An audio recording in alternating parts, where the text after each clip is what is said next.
Nailing the SaaS demo every time. Is that really possible? We're going to hear from an expert in this episode of Closing Time.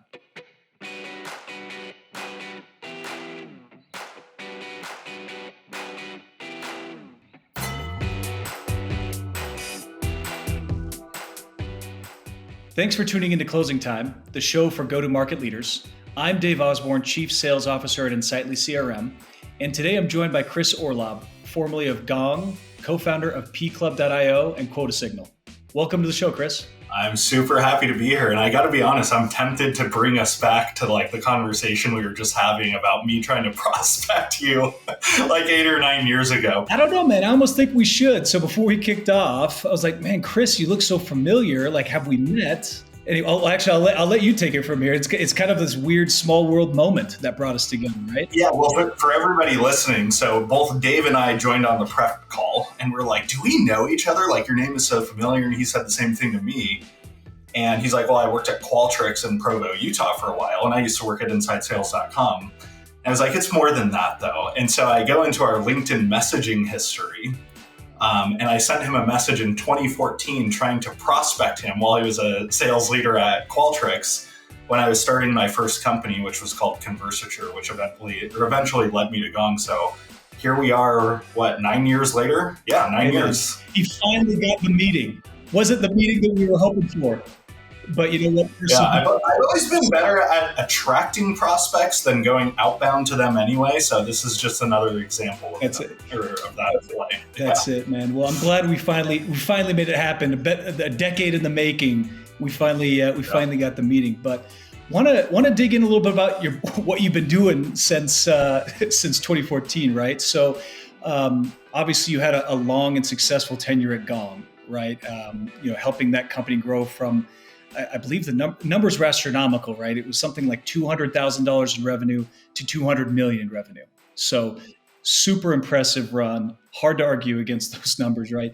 Would love to dig in and talk about, how you did it, focusing on the all important demo, right? How critical was that event in kind of the growth at that business? Well, I think the demo is probably, we could argue about this for a while. I would argue it's the second most important piece of predictable SaaS selling, right? I think everybody would probably agree that discovery is first because you can't really demo very effectively if you don't do discovery. But you could also argue that the point of discovery, among other things, is so that you can deliver a crisp, tailored demo that proves that you can solve your customer's problem.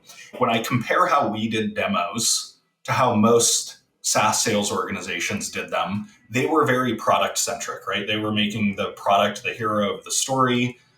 Whereas we only demoed things in the context of solving problems that the customer had already shared with us. I know it kind of sounds cliche. Everybody talks about the hero's journey right now. But making the customer the center of the story and the demo is just kind of the tool in their tool belt to help them achieve a desired outcome and alleviate existing pain. So that was probably one of the first big ones.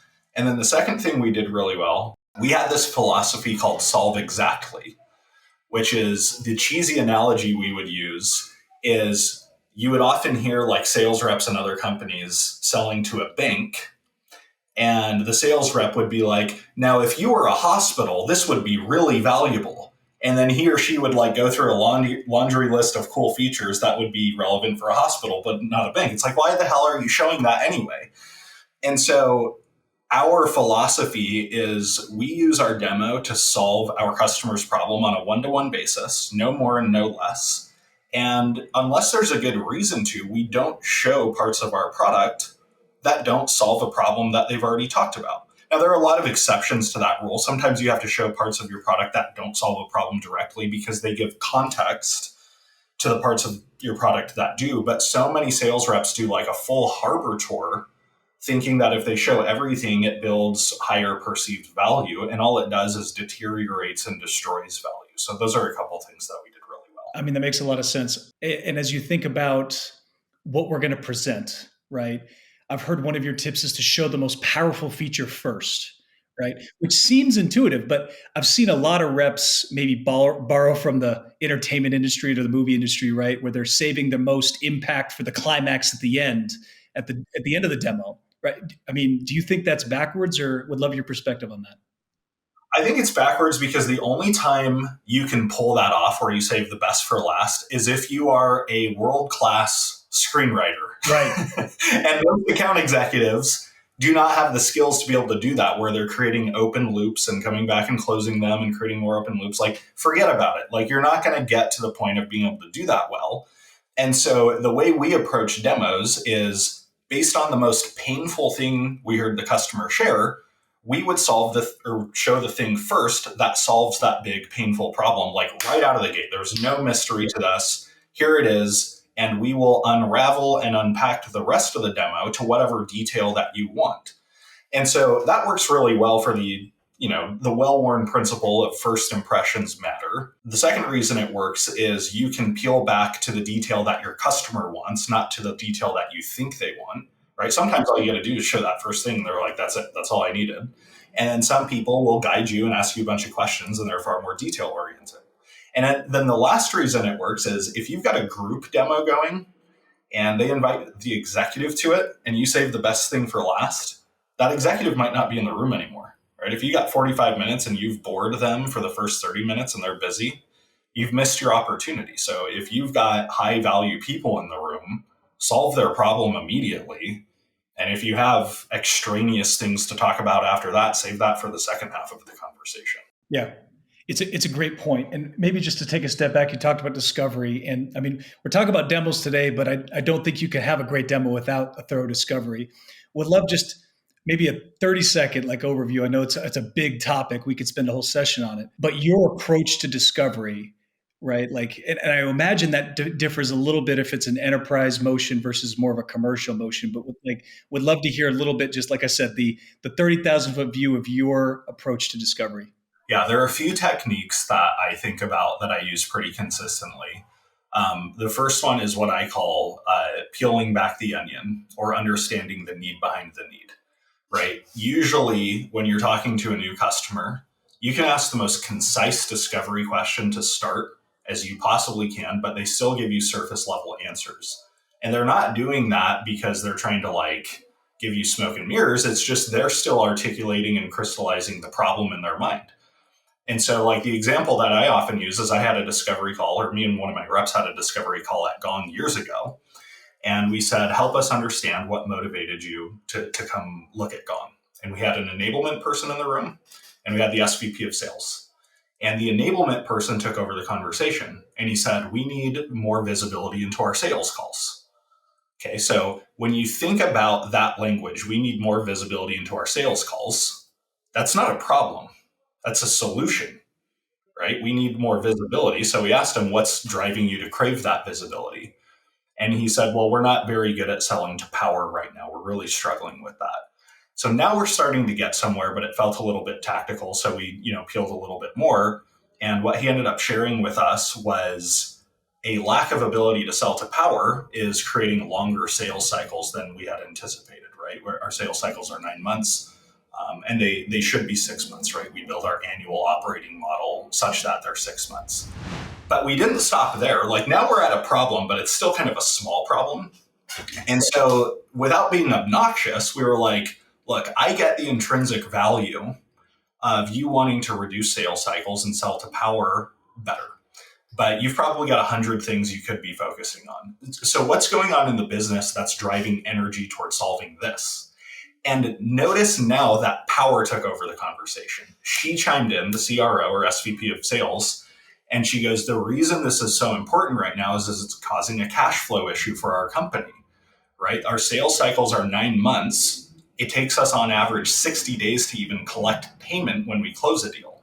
And so from the time we begin a sales cycle to the time the cash hits the bank, that's an 11-month gap.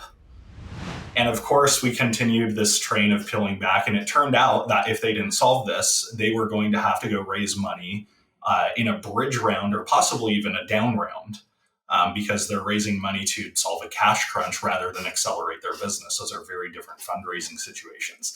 And so when you think of the spectrum of willingness to pay, along that conversation, right? The first surface level we got was we need visibility in sales calls. If we stop there, that is a deal that is just dying to go dark on us. Like, there's no way that thing's coming back to life. We've all seen that movie before, for sure. You can see that coming. Yeah. Now, if we stopped at we need to sell better to power because we're struggling with a long sales cycle, we might get a deal out of it, but it's probably a mid-sized deal that we expand later. But when you really press, and this is a skill because you can't be obnoxious about continuing to press, but when we really continued pressing and we found out that the real problem is they could lose millions worth of valuation in their company, at that point, price doesn't matter, at least as long as you differentiate from the competition, right? They'll spend $500,000 or maybe even more to solve that problem. So that's like I have others, but that's like there was never a magic bullet to selling, which there's not. This is probably it. No, I think it's great advice. I'm sure in deal reviews or when you're looking at win-loss reports, I got to imagine that exact scenario, taking that superficial based pain and just running with it. Like that's where, you're right. That's asking for things to go dark. So sellers out there, if you're having a lot of problem with your people going dark on you, that's a good lens to how we start doing it, right? Is you may be doing a decent job framing the problem, but you haven't qualified it or validated it to a certain degree where you can actually wrap your hands around it and make a real good, strong business case. Yeah, that's right. Right. So we got the discovery down. Another thing that I've seen happen quite a bit, right, is that sellers are so used to looking at their own app or their own software all the time that they neglect that the other person, the buyer, has no idea what they're looking at when you start sharing your screen, right? You just jump right in and you're doing a demo and there's really no context, right? So I've heard you suggest that a quick orientation is the best way to start. So we'd love to kind of see what your process is to tee that up. Yeah, so I teach a demo framework called Favorite, right? It's an acronym, and it is how you demo like each individual capability. In other words, it's not like the full-blown demo call structure. You would repeat this Favorite, Favorite acronym several times throughout a call. But after you've done a little bit of teeing up, right, like framing the pain, asking a question, getting them to visualize the value, now we hit O, right, in the Favorite acronym, which stands for orient them to the screen. And it's really tactical, right? Like it's not like this big, sexy silver bullet demo feature, but it's exactly what you just said. Like most SaaS sellers have the curse of knowledge. They eat, breathe, sleep their products, and their buyer is seeing it for the first time. And so they start clicking around on all these like colorful charts with lines going everywhere, thinking they're solving their buyer's problem. And the buyer the entire time is like, what the hell am I even looking at? And so one of the best things you can do to just communicate more clearly how you solve the problem is take 30 seconds before each like key feature you show and just get them oriented, right? It doesn't have to be more than 20 seconds, but say something like, before I show you exactly how this works and how we solve the challenge you just shared with me, let me just make sure you know what you're looking at here. So over here on the left, this chart does Y. Over here on the right, this graph does X, Y, Z. Are you with me? And they'll let you know if they're confused. Usually they're not by that point. You go, great, let me show you how this solves your problem. Right? It's like just these simple little steps. It's the little things. Yeah. Yeah, man. It's the little things. I think like Rome isn't built in a day. It's just these little tactics that if you leverage, it's like all that adds up together to making a really crisp presentation. Yeah. Now, another tip you call out, or I've heard you say before, is spending tens, which I think is somewhat related to this, right? Which is kind of how you balance presenting feature functionality with the pain or the business case that it's solving. So, we'd love to hear, what spending tens means to you and how you deploy that. Well, I think what we're talking about here is making demos interactive, right? And so there's a few ways to do that. Like before you start jumping into a feature, the first thing that's going through your buyer's head is, what problem does this solve, right? If the buyer's asking that, then you've probably failed at that piece of the demo. And so you should spend 10 seconds, right? It doesn't have to be more than that, before each piece you demo, just quickly reframing the pain that capability solves, right? So if you're showing a piece of Insightly and you're about to show a new like dashboard or something like that, and you say, one of the things that you shared with me on our last call was X. where X is like, a small pain point. I mean, it could be a big pain point, any pain point, frankly. And you say, to what extent is that a challenge for you, or something like that? You ask a question to get them to expand upon it. And then you go into solving by showing the demo, right? You orient them to the screen, like I mentioned. You show how the workflow works. And then you zoom out and you have a little bit of a conversation. Before you move on to the next thing, you say, talk to me about how that compares to how you're doing it today. And you get them talking to you. So there's a rhythm to demos, right? There's an ebb and flow of moving between features. You're constantly framing the pain, asking a question, orienting them to the screen, solving by doing the demo, and then getting their feedback, getting a response. And then you repeat that 3 to 5 times, depending on how long your demo call is. I love that. I mean, I think orientation is critical on any demo. But one of the things that I think some sellers encounter, we talked about a little bit earlier, is when you're doing maybe a small demo, like to a few different evaluators versus a large presentation, right? Maybe there's 10 executives in the room, right? And we're doing a big demo. Do you adjust your approach with the spending tens, or how do you contemplate, demoing to bigger groups versus smaller ones? Yeah, I think you have to get really good at facilitating group conversations, right? Like there is a skill of facilitating that most sales reps don't have, for lack of a better word, like the swagger to execute on, right? It's almost like confidence. Yeah, it's almost like you're a trainer in like a small group session and you're pulling people in.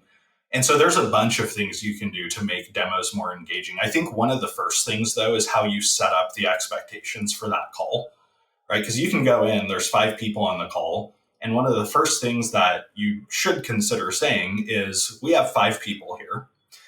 All 5 of you have unique challenges, pains, needs.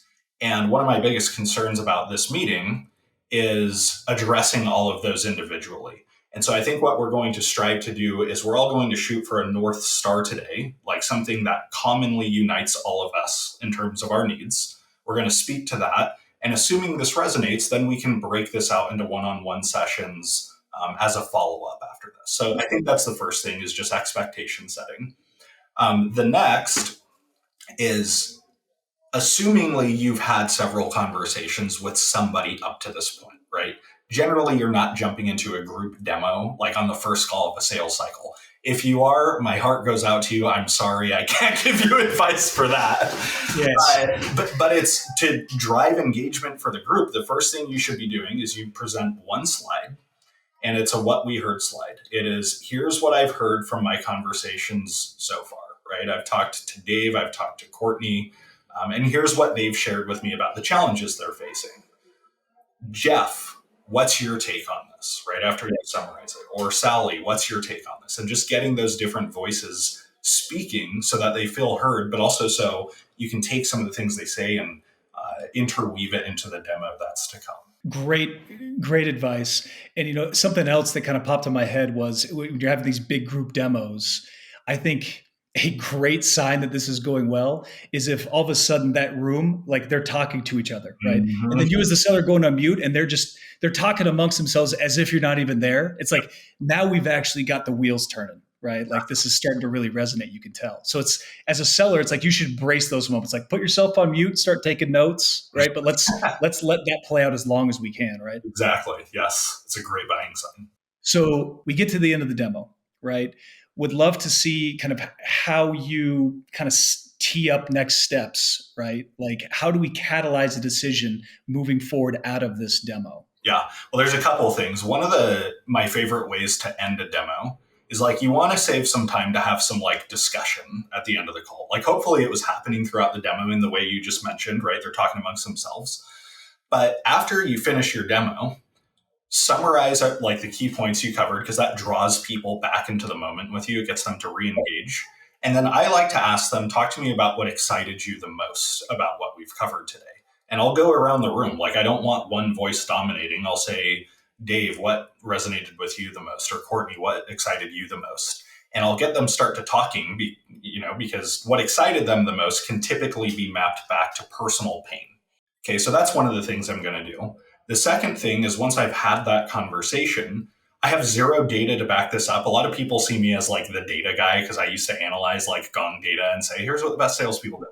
I have no data to back this one up, but I'm pretty sure it's true just based on like my own anecdotal observations. The best salespeople that I've witnessed have a very strong point of view at all times about what should be done at the end of the call, what next step that they're going to recommend, right? And they're not like overbearing about it, but they never lack for a point of view.